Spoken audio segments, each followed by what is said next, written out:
خیبر پختونخوا میں کارکن جو ہیں وہ عمران خان کی رہائی سے کم کوئی بات سننے کو تیار نہیں ہے، اور اس موقع پہ جنید اکبر کا کہنا یہ تھا کہ ہم دوبارہ آ رہے ہیں، آپ اپنی بندوقوں کو صاف کر لیں۔ 26 نومبر کو جب ہم آ رہے تھے تو ریاست کو ماں سمجھ رہے تھے، ہمیں معلوم نہیں تھا کہ ہمارے پیسوں سے خریدے کارتوس ہم پر چلائے جائیں گے۔ جنید اکبر نے مزید کہا ہے کہ میں پارلیمنٹ کا ممبر ہوں، لیکن میں پارلیمنٹ سے مایوس ہو چکا ہوں۔ آج لوگ سمجھتے ہیں کہ ووٹ دینے والے نہیں بلکہ ووٹ گننے والے زیادہ اہم ہیں، اور انہوں نے کہا ہے کہ گولیوں اور جیلوں سے ڈرنے والے کارکن گھروں میں بیٹھ جائیں اور ڈرنے والے لوگ نہ ہی نکلیں۔ جنید اکبر نے ناظرین جنید اکبر کی اس بات سے مجھے تھوڑا اختلاف ہے کہ پی ٹی آئی کے کارکن نہ گولیوں سے ڈرا ہے نہ جیلوں سے ڈرا ہے۔ سیدھی بات ہے، سب کو پتہ ہے کہ نہ وہ گولیوں سے پہلے ڈرا ہے، جو میں کارکن کی بات کر رہا ہوں، کیونکہ انہوں نے اپنے لیڈر کو دیکھا ہے کہ جسے گولیاں ماری گئیں تو وہ ڈٹ کے کھڑا ہو گیا، اسے جیل میں ڈالا گیا تو اس نے جھکنے سے انکار کر دیا۔ بدقسمتی سے یہ اس کی دوسرے اور تیسرے درجے کی قیادت کا معاملہ ہے، جس کے بارے میں کہا جا سکتا ہے کہ جو جیلوں سے ڈرتی ہے اور گولیوں کے خوف سے میدان چھوڑا ہے کئی لوگوں نے۔ اس لیے بہتر ہوگا کہ جنید اکبر صاحب جو ہیں وہ کارکنوں کی بجائے اپنی لیڈرشپ سے کہیں کہ جسے گولیوں سے ڈر لگتا ہے وہ لیڈر جو ہے وہ اس روز گھروں سے باہر نہ آئے۔ اب ناظرین، اسلام آباد پہنچ کر بھاگنے والے جو لیڈر ہیں وہ برداشت نہیں ہوں گے، کارکنوں نے بھی یہ فیصلہ کر لیا۔ اچھا ناظرین، اس حوالے سے ممتاز صحافی بی بی سی پہ کام کرنے والے اور ہمارے شہر اکاڑا شریف سے تعلق رکھنے والے ہمارا فخر ہیں محمد حنیف صاحب، انہوں نے اپنے مخصوص انداز میں بہت ہی جو پسند کیا جاتا ہے ان کا ایک منفرد انداز لکھنے کا، اس میں انہوں نے بڑی فکر انگیز گفتگو کی ہے۔ وہ کہتے ہیں کہ عید نماز پڑھنے گئے تو عید مبارک اور جفیوں کے بعد پہلا سوال یہ تھا کہ بتائیں عمران خان جیل سے کب باہر آئیں گے۔ سبزی لینے جائیں تو لوگ پوچھتے ہیں بتاؤ عمران خان کب باہر آئے گا۔ میں انہیں کیا بتاتا؟ اگر مجھ سے کوئی پوچھے گا کہ خان صاحب کب جیل سے باہر آ رہے ہیں تو میں ان سے پوچھوں گا کہ آپ خود کب گھر سے باہر آ رہے ہیں۔ آپ خود گھر سے باہر آ جائیں گے تو عمران خان بھی آ جائے گا۔ اچھا ناظرین، اسلام آباد ہائی کورٹ میں ججز کے تبادلے کے خلاف جو کیس کی سپریم کورٹ کے آئینی بینچ میں سماعت ہوئی ہے، اور آج کی سماعت جو ہے وہ قانون کی حکمرانی کے قائل ہر فرد کے لیے ایک خوشگوار حیرت کا باعث ثابت ہوئی ہے۔ 5 رکنی آئینی بینچ میں موجود ججز نے ججز کی سینیورٹی کے حوالے سے بہت ہی اہم سوالات اٹھائے، خاص طور پہ جسٹس نعیم اختر افغان کے سوالات نے عدالت میں موجود ہر شخص کو چونکا کے رکھ دیا۔ لگ رہا تھا کہ وہ کیس کی پوری فائل لفظ بلفظ پڑھ کے آئے۔ آج ہائی کورٹ کے 5 ججز کے وکیل منیر ملک صاحب نے دلائل دیے اور عدالت نے ہائی کورٹ کے قائم مقام چیف جسٹس سرفراز ڈوگر کو نوٹس جاری کر دیا۔ تبادلے کے بعد آنے والے دیگر 2 ججز جسٹس آصف اور جسٹس خادم سومرو کو بھی نوٹس جاری کر دیا گیا۔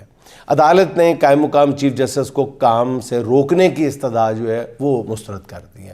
اس موقع پہ چیف ججز کی توجہ جو ہے وہ ان کی دلائی گئی کہ 18 اپریل کو ہائی کورٹس کے مستقل چیف جسٹس کی تعیناتی کے لیے جوڈیشل کمیشن کا اجلاس ہے، اس لیے اس معاملے کو ابھی نپٹانا ضروری ہے، جس پر بینچ کے سربراہ جسٹس محمد علی مظہر نے کیس کی جو مزید سماعت ہے وہ 17 اپریل تک ملتوی کی ہے۔ ججز کے آج کی سماعت کے دوران ججز کے سوالات کو دیکھتے ہوئے یہ کیس کہا جا سکتا ہے کہ بڑے دلچسپ مرحلے میں داخل ہو گیا۔ اگر فیصلہ آئین کی روح کو مد نظر رکھتے ہوئے کیا گیا تو میرا خیال ہے کہ یہی کیس ملک میں قانون کی حکمرانی کے لیے ٹرننگ پوائنٹ ثابت ہو سکتا ہے۔ ناظرین، آج کی سماعت کے بعد ہمارے ویسے کچھ دوستوں نے اس کیس کے حوالے سے کچھ زیادہ ہی توقعات وابستہ کر لی ہیں، مگر اب بھی کئی خدشات موجود ہیں کہ سب سے بڑا خدشہ تو یہی ہے جو عام ایک بچے کو بھی سمجھ آ رہا ہے کہ جن ججز کے تبادلوں کے خلاف ہائی کورٹ کے 5 ججز نے درخواست دائر کی ہے، یہ ججز 26ویں ترمیم کے نتیجے میں ٹرانسفر ہو کے آئے ہیں، اور جو عدالت ان ججز کی ٹرانسفر کے خلاف کیس سن رہی ہے، عدالت کا وہ آئینی بینچ بھی 26ویں ترمیم کے نتیجے میں ہی قائم ہوا ہے۔ اب بتائیں کہ جب ملزم بھی بینیفیشری ہوں، منصف بھی بینیفیشری ہو، تو فیصلہ کس کے خلاف آئے گا؟ صاف ظاہر ہے کہ فیصلہ مدعی کے خلاف آئے گا۔ اس لیے پتہ نہیں کیوں مجھے لگتا ہے کہ فیصلہ آخر میں ایسا آئے گا جس سے 26ویں ترمیم کا ہی بول بالا ہوگا۔ اللہ نہ کرے کہ ایسا ہو، لیکن میری دانش میں ایسا ہوتا ہی نظر آ رہا ہے۔ آج ناظرین 9 مئی کے مقدمات میں عمران خان کی ضمانت کے کیس کی لاہور ہائی کورٹ میں سماعت تھی۔ گزشتہ سماعت پر بیرسٹر سلمان صفدر نے اپنے دلائل مکمل کیے تھے، اور آج کی سماعت پر پی ٹی آئی کے ارکان اسمبلی کی ایک بہت بڑی تعداد کمرہ عدالت میں جمع تھی، مگر سرکاری وکلاء نے موقف اختیار کیا کہ 9 مئی سے متعلق مقدمات کا تمام ریکارڈ جو ہے وہ سپریم کورٹ میں ہے، اس لیے وہ آج یہ ریکارڈ ہائی کورٹ میں پیش نہیں کر سکتے، جس پر عدالت نے بغیر کارروائی کے کیس جو ہے وہ 17 اپریل تک ملتوی کر دیا۔ اچھا ناظرین، حکومت 9 مئی سے متعلق ناقابل تردید شواہد جو ہے وہ میڈیا میں ہی پیش کر سکی ہے، جو دکھاتے رہے ہیں، اور میڈیا پہ جو حالات ہیں وہ بھی آپ کے سامنے۔ آج تک ان شواہد سے متعلق کسی عدالت کو ہوا تک نہیں لگنے دی گئی۔ اب ہو سکتا ہے کہ اگلی سماعت پر سرکاری وکلاء یہ موقف اختیار کریں کہ سپریم کورٹ نے 9 مئی سے متعلق مقدمات جو ہیں وہ 4 ماہ میں مکمل کرنے کا حکم دے دیا ہے، اس لیے اب کسی ملزم کی ضمانت دینے کی بجائے کیس کے فیصلے کا انتظار کیا جائے۔ اچھا ناظرین، قومی خزانے کو کروڑوں روپے خرچ کر کے منعقد کی جانے والی جو اوورسیز کانفرنس ہے، جو ایک لافنگ سٹاک بنی ہوئی ہے، وہ جاری ہے، اور پوری دنیا سے سرمایہ کاری کے لیے ہیرے اکٹھے کیے گئے ہیں۔ یہ ایسے سرمایہ کار ہیں جنہیں جب تک 3000 پاؤنڈ نقد اور 3 روز تک قیام و طعام کی 5 اسٹار ہوٹل میں یقین دہانی نہیں ملی، وہ اپنے طور پر اس کانفرنس میں شرکت کرنے کی مالی حیثیت بھی نہیں رکھتے تھے، اور آئے ہیں سرمایہ کاری کرنے۔ کانفرنس میں بلائے گئے ان سرمایہ کاروں کے بارے میں ناظرین پتہ چلا ہے کہ کوئی کینیڈا میں بطور کسائی کام کر رہا ہے، تو کوئی فرانس میں باورچی ہے، کوئی بیلجیم میں گاڑیاں دھو رہا ہے، کوئی آئرلینڈ میں کسی گروسری سٹور پہ کام کرتا ہے۔ سرکاری ٹی وی کے لیے ان سرمایہ کاروں سے چھوٹے چھوٹے انٹرویو، جیسے ہم لوگ اپنی زبان میں شارٹس کہتے ہیں، وہ لیے گئے، تو پتہ چلا ہے کہ سرمایہ کاروں کی اکثریت جو ہے وہ نیم خواندہ ہے، جو ڈھنگ سے اردو بھی نہیں بول سکتی۔ یہ نہیں کہ انگریزی نہیں بولتے، انگریزی نہیں، یعنی اردو نہیں بولتے، اپنی مقامی زبان ہی پر ان کو عبور حاصل۔ سرمایہ کاری تو چلو ناظرین ہوتی رہے گی، ان عالمی سرمایہ کاروں نے اپنی گلابی اردو سے جو سماں باندھا ہے اس پر حکومت یقیناً میرا خیال داد کی مستحق ہے، وہ بھی کروڑوں روپے خرچ کر کے۔ اچھا ناظرین، پتہ چلا ہے کہ حکومت نے پوری دنیا سے جو سرمایہ کار سرکاری خرچ پہ اکٹھے کیے ہیں، ان کی اکثریت جو ہے وہ عید تک پاکستان میں قیام کا ارادہ رکھتی ہے، یعنی بڑی عید تک وہ اپنے اہل خانہ کے ساتھ جو ہے قربانی والی عید کرنے کے بعد سرمایہ کاری کے بارے میں سوچیں گے۔ پتہ نہیں وہ کون سی پتہ نہیں، وہ میرا خیال ہے کہ قربانی کی کھالیں سرمایہ کاری میں دیں گے یا کیا دیں گے، اینی ہو، کئیوں کے بارے میں سنا ہے کہ وہ بڑی عید تک یہاں رہیں گے۔ اب جس ملک کے حکمران اور ان کی اولادیں ناظرین اپنا سرمایہ ملک سے نکال کر دوسرے ملکوں میں منتقل کر رہے ہوں، وہاں اوورسیز کانفرنس میں کرائے پر لائے گئے فنکاروں سے سرمایہ کاری پر بھاشن دلائے جا رہے ہیں، جعلی حکمرانوں کے جعلی کارنامے۔ اچھا ناظرین، وزیر اعظم شہباز شریف صاحب کے دورہ بیلاروس میں جس طرح شریف خاندان بیلاروس کے کرپٹ صدر لوکاشینکو پر صدقے واری ہو رہا تھا، اس پر مختلف اینگل سے تبصرے کیے جا رہے ہیں سوشل میڈیا میں۔ کچھ لوگوں کا خیال ہے کہ یہ کرپشن کے لیے مشہور 2 خاندانوں کے درمیان تعلقات کی تجدید کے لیے دورہ کیے گئے، جبکہ کچھ لوگوں کا کہنا یہ ہے کہ میاں نواز شریف اور ان کی فیملی کے لیے اب لندن میں مزید قیام جو ہے وہ ممکن نہیں رہا۔ جیسے ہی میاں صاحب لندن پہنچتے ہیں، لندن میں مقیم اوورسیز پاکستانی باقاعدہ اپنا فرض اور ثواب سمجھ کر ان کے خلاف احتجاج کے لیے متحرک ہو جاتے ہیں۔ ہر اہم موقع پہ ایون فیلڈ کے باہر احتجاج پاکستانیوں کا ایک مشغلہ بن چکا ہے۔ میاں نواز شریف کے گھر کے باہر پاکستانی جب بھی اکٹھے ہوتے ہیں تو یہ احتجاج ان کے ساتھ ان کے لیے آؤٹنگ اور پکنک کا ذریعہ بھی بن جاتا ہے، جہاں دوست ملتے ہیں، گپ شپ لگتی ہے۔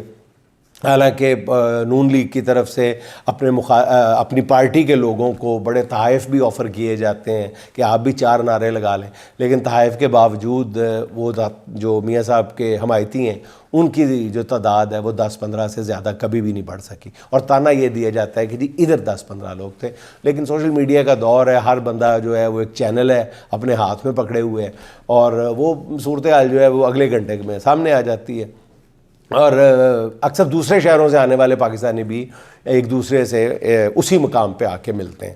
برطانیہ کی بات کر، اس وجہ سے کہا جا رہا ہے کہ شریف خاندان نے فیصلہ کر لیا، اب یہ بعض ذرائع یہ دعویٰ کر رہے ہیں کہ فیصلہ یہ کیا گیا کہ اب لندن کی جگہ دنیا میں ایسی جگہ کا انتخاب کیا جائے جہاں کم از کم وہ گھر کے اندر تو مخالفانہ نعروں کی آواز سے محفوظ رہ سکے۔ دوسرا، نواز شریف کے صاحبزادے برطانیہ میں خود کو دیوالیہ قرار دے چکے ہیں اور ان پر ٹیکس چوری پر لاکھوں پاؤنڈ جرمانہ بھی عائد ہو چکا ہے، اس لیے برطانیہ چھوڑنے کا فیصلہ ہو چکا ہے۔ اس ضمن میں لوکاشینکو سے مدد حاصل کی جا رہی ہے۔ لوکاشینکو جو ہیں وہ منی لانڈرنگ کا وسیع تجربہ رکھتے ہیں اور رقم کو ایک ملک سے دوسرے ملک منتقل کرنا ان کے لیے کبھی بھی کوئی بڑا مسئلہ نہیں رہا۔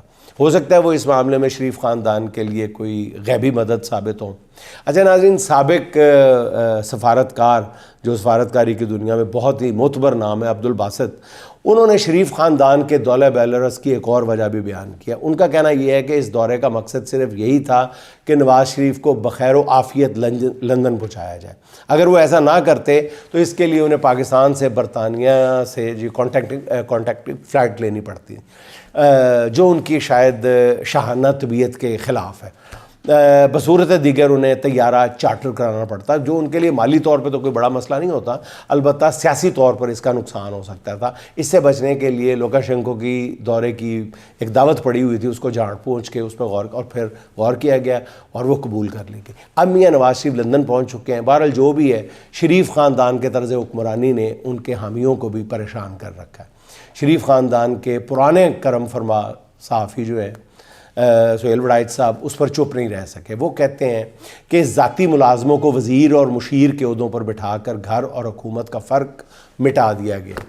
پرسنل سیکرٹریز اور اے ڈی سی ماضی میں کبھی اتنے طاقتور اور با اختیار نہیں ہوئے جتنے آج کل۔ سیاست اور جینون اہل سیاست پچھلی صفوں میں بٹھا دیے گئے، جبکہ یس سر کرنے والے سب سے زیادہ نمایاں نظر آ رہے ہیں۔ کہنے کہ تو یہ ایک سیاسی حکومت ہے، مگر اصل میں یہ ذاتی ملازموں کی حکومت ہے۔ اچھا ناظرین، ملک میں پی ایس ایل کا 10واں ایڈیشن شروع ہو چکا ہے، مگر شائقین کرکٹ اس ایونٹ کا تقریباً بائیکاٹ انہوں نے کر دیا۔ جن سٹیڈیمز میں ابھی تک میچز کا انعقاد ہوا ہے وہاں شائقین سے زیادہ سیکیورٹی اہلکار تعینات ہیں۔ ٹیمیں تماشائیوں کے بغیر میچز کھیل رہی ہیں، جس کے بعد پی ایس ایل شاید دنیا کی پہلی کرکٹ لیگ بن گئی ہے جسے شائقین کی جانب سے اتنی ناقدری کا سامنا کرنا پڑا ہے۔ پی سی بی نے خالی سٹیڈیمز کا نوٹس لیتے ہوئے شائقین کو متوجہ کرنے کے لیے انعامی اسکیم کا اعلان کیا، جس کے مطابق ہر میچ کے دوران جو ہے وہ قرعہ اندازی ہوگی، جس میں ایک تماشائی کو موٹر سائیکل دی جائے گی۔ یعنی کرکٹ دیکھنے کے لیے اب اس کھیل کے شائقین نہیں، وہ لوگ سٹیڈیمز میں بلائے جا رہے ہیں جو لاٹری میں موٹر سائیکل جیتنے کے شوق میں آئیں گے۔ ناظرین، کچھ عرصہ پہلے یاد کیجیے گا، میں نے جب بہت ہی ناقدری کا مظاہرہ کیا گیا تھا پی ایس ایل کے میچز میں ہی، تو میں نے اس وقت یہ بات عذرائے مذاق کہی تھی، اور آج سنجیدگی سے یہ بات ہو رہی ہے۔ اور اس سے بھی کام نہ چلے تو شاید پی سی بی عمرے کے ٹکٹوں کا بھی اعلان کر دے۔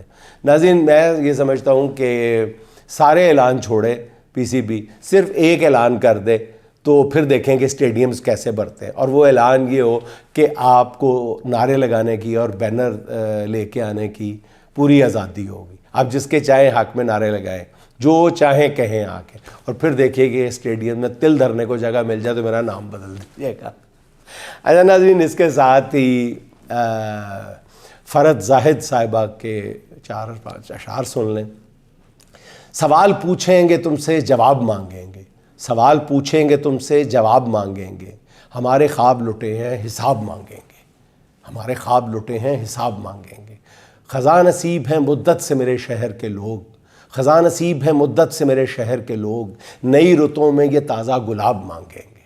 وہ مانگتے ہیں جنہیں مانگنے کی عادت ہے، ہم اپنے رب سے ہی عزت مآب مانگیں گے۔ بڑھے گی درد کی شدت تو بلبلائیں گے، بڑھے گی درد کی شدت تو بلبلائیں گے، خود اپنے آپ سے اپنا حساب مانگیں گے۔ تمہاری بات میں دمخم نہیں ہے اب صاحب، تمہاری بات میں دمخم نہیں ہے اب صاحب، ورق الٹ کے نیا انتصاب مانگیں گے، ورق الٹ کے نیا انتصاب مانگیں گے۔ ناظرین، خوش رہیں، خوش رکھیں۔ آپ سے ملاقات ہوگی انشاءاللہ اگلے ولاگ میں۔ اللہ حافظ۔